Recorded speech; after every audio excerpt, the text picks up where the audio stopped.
Mrene wayang ya ngomong, "Ayo, pati-pati anungsung wayang apik anyare ora digunakake." Lah nek wis boyong wayang gek gamelan. Ya dite, lah kowe iki duwite ning bang pirang-pirang, bang bangkrut kok. Sabar. Lah wingi Bagong tak tawani gong malah ora gelem. Lho gawe gamelan kuwi pawitane siji kethuk utawa loro gong. Pamrih kethuk lah engko upamane ngumpulke kenong siji, sing penting kuwi kethuk, lah lorone gong. Engko ra njur mikir, iki ana dhuwit sakmene kanggo kempul. Kempul wis rada komplit, lah kenong rada komplit, njur mikir nggon banyungan. Banyungan saron gemung. Upama nganggo pesipir piye?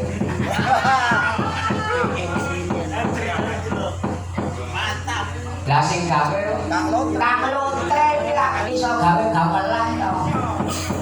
Iso kok. Oh, dekne iki apa-apa iso. Lah syukur ngumpul-ngumpul keper ya kena. Ning timbang tuku besi. Besok le adol kangelan, le becik langsung tunggu ora ketan. Sak pangkon sak rancang. Sak pangkon jempol muangkon.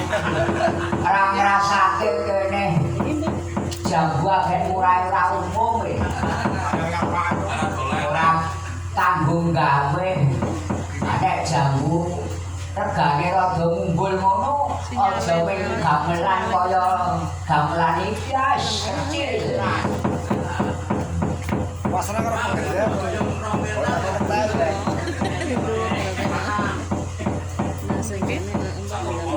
Nembang meneh terus. Nembang ora. Aku tak ngroke wae. Karo ngroke gamelan endi sing kira-kira isih siring. Dilaras. Perlu dilaras. Karena sing kabungan ya tak pikir-pikir ora mung galeke gamelane. Gamelan paten senger ya ora nimbali penglaras. Lah jare mau wis ditutuk. Ayo kena.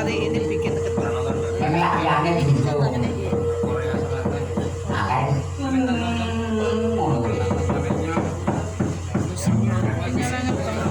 aja seru-seru kumpule. Nek iso ana kekurangane ditutupi, ana keelekane ditutupi ben ketok apik ngono kuwi. Oh iya. Iki mau dalane suarane apik-apik kabeh ya. Wah, apik. Kaya gede-gede kumpung. Kok beda karo aku. Suaramu gede-gede tetep cilik bae. Upama aku suarane kaya dalang-dalang arep ngawas. Kalau yang arep kabeh. Pelas. Iki nganggo durasi Kang. Aku bebas kok. Yo. Ganti. Kalau garang kok aja. Slendro bae. Slendro langgame apa? Langgame udang kuning. Nah, sing ngendika udang kuning. Yo dibawani karo ngaso. Sing mayang mono sing nabuhi. Nek sing nabung nyekel nganggo tabah sing ngendang kuwi. Sing ngendang wajib dibayar. Karo nek liyane ora dibayar apa-apa. Rembugan bayarane ora bayar tunggone wae.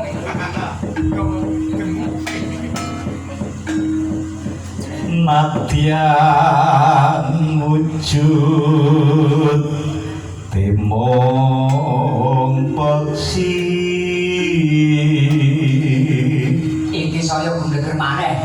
bayane cilik ning suara gede. Sekarang rek bayane paling gede.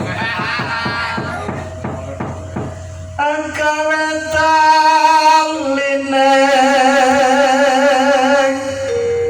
pranto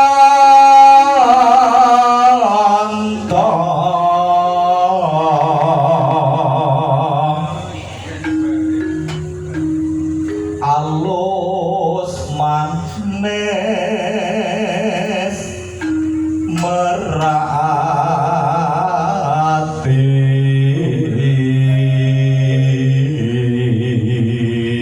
saged alus manis turprak ati saged ning kaya niku nggih iso wasuenggan kula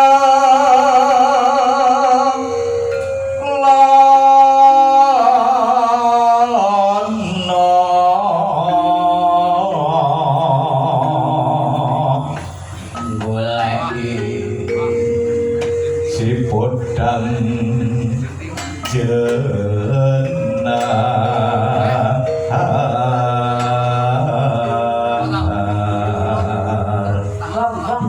durung iba bunga ing rasaku